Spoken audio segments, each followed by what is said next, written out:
that's what, 1 month for an extra $2 in a month. Wouldn't you want better performance? Or maybe you drive so gently that you're really not going to be getting any benefits from switching to premium.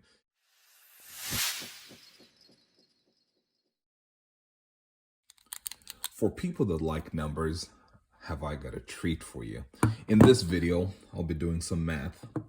I'll be looking at fuel economy. I'll be looking at cost of fuel whenever you buy it per gallon.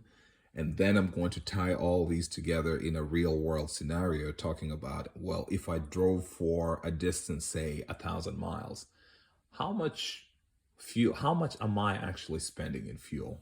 Let me recap this. In a previous presentation, I was talking about Nissan and Infiniti vehicles in the US and mentioned that there are three main strategies that the company employed. Most vehicles came in with regular gas recommendation, right? If you use anything else, there is really no benefit. Others yet, right, the higher trim models or the best of the best, the luxury and sport models came with a premium fuel recommendation. Using anything else could be detrimental to the health of your engine. But there are others that said you could use regular gas, not a problem at all. However, you're bound to get better performance if you use premium gas. And I used a Nissan Maxima as one of those examples. I actually owned a Nissan Maxima some time back, and this was when my mindset was changed. Prior to that, I had always had just vehicles that did not really require much. And I remember reading on this vehicle, it was a 2003. I actually owned a few different Maximas, but I'm going to go with the 2003. This is where my mind, the mind shift happened. Maxima, 6-speed. Oh, it was sweet. I loved this vehicle. And this was almost 10 years ago. I was a broke college kid, and I had read into it, and I knew that Maximas could use regular, but they recommended premium for maximum performance. And I don't know, somehow I came into money, or I got bold enough or curious enough that I decided to give it a try. And initially, I felt like, wow, this vehicle just feels so different running premium fuel. And I acknowledge that maybe there's a little bit of a placebo effect with this. So how about I just keep running this? I committed to running this experiment, and over time, I realized that my fuel economy was actually much better. And we're looking at, I think it was between 2 to 4 miles per gallon better. Let's just call it 3 in this case. And this is what the numbers are going to look like. So I'll have a column here for regular gas, and I'll have premium on the side here, just like I did for the other video. I'm riding at a weird angle, so please pardon me if I goof out some specs. These vehicles have, I think, what are they rated for? Fuel economy on the highway, maybe 20. You know what? Maybe it doesn't matter at this point. I think they have like an 18.5 gallon tank though, because I don't think back then they had 20. Correct me in the comments if I'm wrong on this. But if you're responsible, I'd say, you're catching it at about 15. Or maybe realistically, again, remember I was a broke college kid, right? So 16 gallons is what my typical fill up would look like whenever I added fuel to it. So let's go over some numbers that kind of separate between regular and premium. I think this right here, we'll work with 16. This is like the only number that can be shared between them right now. My fuel economy with the regular was, I know it was not as good as what I was supposed to get, but I had a mix of a lot of highway driving with a little bit of city. And I think maybe I was getting around, maybe 22 miles per gallon, something like that. And so let's just have this as fuel economy. Real world numbers, right? I calculated these by hand. I've always done that just as a way to, as a measure of performance. And 3 more would be 25. Okay, I mean, numbers are looking a little funky, but I'll go with it. For something like this, 22 miles per gallon, I'd like to know how many miles I actually covered during this time. And let's go for that. Miles. If this is mile per gallon, mile calculation is going to be gallon times mile per gallon. So here, the miles I covered were 16 times 22, right? This cancels that. You're left with the miles. How many miles do you get total? There was a time I could calculate these things in my head, but why bother right now? 16 times 25. I'm going to go ahead and just pull a calculator to make sure everything is good. And yeah, exactly what I thought. 352. That's really good. 400. Yeah, that makes sense. My trips at the time, it was from Ohio to St. Louis. Okay, 400 miles. Just doing, a little crisscrossing, zigzagging around. And then the other thing I'd like to show is cost of fuel. Because, and I actually have this right here, this has been taken today, so it's not very representative of what it was like 10 years ago.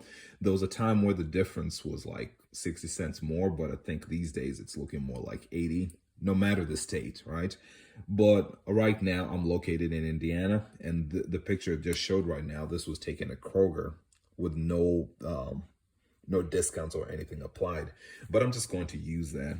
Cost of fuel per gallon.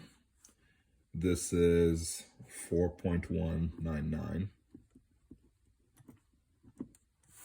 And this is 4.799. Now let's do the total cost. In this case, how much did I pay in total? Or how much would I have paid in total on a day like this? Now this is per gallon price, right? Times the gallons I got. So let's just do 16 times 4.199. I'm sorry if this math looks really basic to you, if you do stuff way more advanced than this, but I enjoy the process. I enjoy numbers, so that's what I'm trying to do right now. Here, the cost that I would pay on a day like today is 67.184. Okay, so far so good. I mean, it makes sense, right? For something like this, I spent 67, which again sounds about typical for what I was doing at the time. No, it was much cheaper. Gas was much cheaper. It was in the threes, yeah, 3.4, maybe 3.3, and we used to think things were so bad.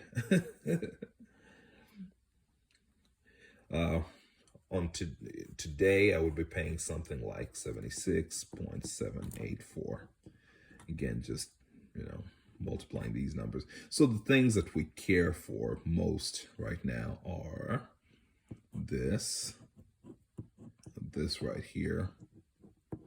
Okay, so this one is obviously more expensive than this by $9, but remember, you covered a larger distance because you're getting better fuel economy, right?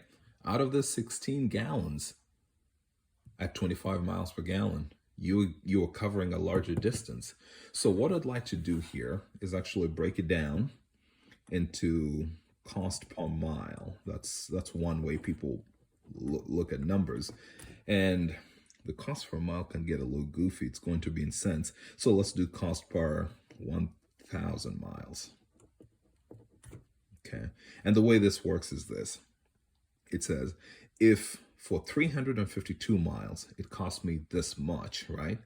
What would it have cost me for 1,000 miles? And let's do this. It's 67.184. You could do it for 100, whatever you want to do, really. Divide by 352 times 1,000. Then we're going to do the same, 76.784 times 1,000. I liked 1,000 because it made the decimals disappear. I mean, I guess it doesn't matter since I'm not calculating in my head really, but still. Okay, so let's do the math here. Here's how that breaks down. I'd be spending $190.86. Okay, call it 191. Let's check this other one out. Look at that. That's how much more. Just one extra dollar at this point, you know?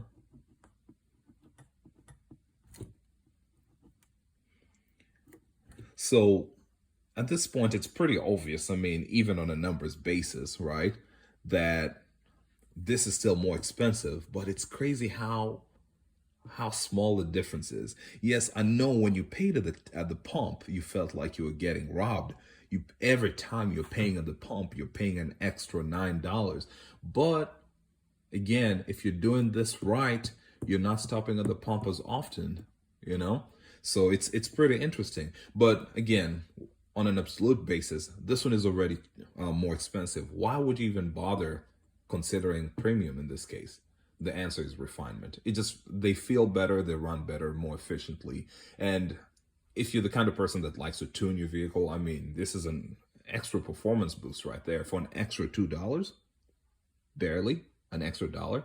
Why not? And 1,000, that's what, 1 month for an extra $2 or $1 in a month. Wouldn't you want better performance, a vehicle that feels better, sounds better? So I'm doing all this math stuff as a way to showcase that there are numbers that happen behind the scenes, and sometimes you have to look at things on a more granular level to understand exactly how things are happening. Now, these numbers only work right now for the numbers that I have. Change any of these things and suddenly your numbers get thrown out into disarray. Say, for example, say you were getting 19 and you bumped it up to 22, okay? Oh, this is nice because the 20, oh no, can't really, yeah, I can use that. So let me do some of these things. It's going to be 304 versus 352. That's the one difference there. Let's say you're responsible and you fill it up at, say, 12. Let's go at 12. Every time you fill it up, it's at 12. Let's go all the way. Let's just switch it up. Okay, 12. Now we're going to do the numbers a little differently, right? 19, 22. Let's go. How much? Let's switch it up. Let's go for 14. 14 gallons. And you're getting 19 miles per gallon. You're getting 22 because of modifications you have on your vehicle. Let's calculate what that looks like. As I said, the numbers can sometimes surprise you. If someone's interested in this, I can set it up, you know, build a calculator where all you have to do is plug in your numbers, your fuel economy, and then the cost that you're paying for it, and everything else sort of works itself out. 266, again, quite a reality if you're doing more city style driving, right? And 308, not all that impressive, but you know, we'll do it with premium. That's cool. So these are the miles.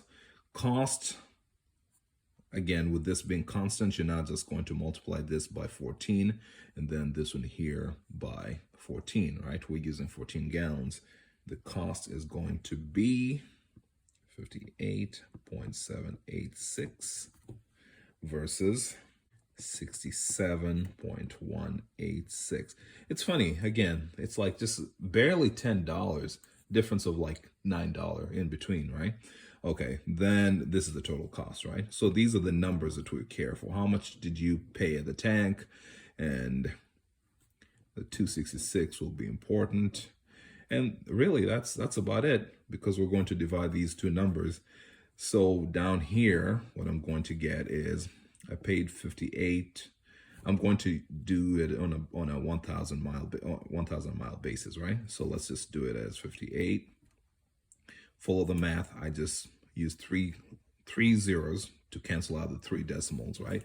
58,786 divided by 266. And again, I've not changed the cost. The cost was way different back then. And here it's going to be 68,186 divided by 308. I'd love to see where the numbers take us. It's going to cost you 221. Okay. Nice and round number there. That worked out pretty nicely. And here, the answer is 218. Crazy. As I said, depending on what you just switch the numbers any which way you do, the numbers change. Now, if you try this experiment for yourself and you find that when you run premium fuel, you're only getting like 1 mile per gallon better, then at that point, it's not really working in your favor, right? You probably have some serious underlying issues. Or maybe you drive so gently that you're really not going to be getting any benefits from switching to premium. Everyone's situation is a little different. And that's what I'd said earlier here, right? In the other presentation, if you own a vehicle like a Nissan Sentra, using premium fuel is not going to give you much of a benefit. Just stick to what you have. But if you're curious and you'd like to try it, maybe you've got some underlying issues with your Sentra that make it such that the internal engine characteristics goof up and you absolutely require higher octane fuel, try it. Try it. You know what? I should make one of these. Like, just make a.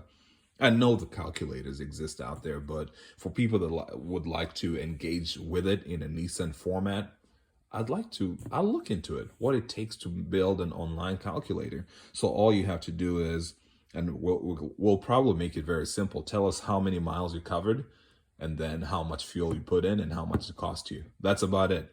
That's all we'll need. We'll just need this number from the receipt, this number from your AB trip odometer, and then what else did we say? How many miles you covered, how much it cost you, and then how many gallons of fuel you put in. That's about it, and we can give you everything else. So if you're the kind of person that drives a lot, and again, 1,000 miles on average, that's less than a month for your average American. The numbers could go all the way to the sky. Right now, it's saying that it's cheaper. Again, it's funky, isn't it? It's just saying if your fuel economy was already so good with regular, and you got much better, it's still a little more expensive, just $1 per month. But if it was horrible, right, at 19, it's not horrible. It's just could be better. And then you switch to this other one, which is better yet. Suddenly, the numbers are looking a little different because this one is now, what, $2 to $3 cheaper per month. Again, as I said, there's a sticker shock at the pump. But when you sit down and actually break down the numbers, it's amazing what the numbers could show you. And with that, I'm out.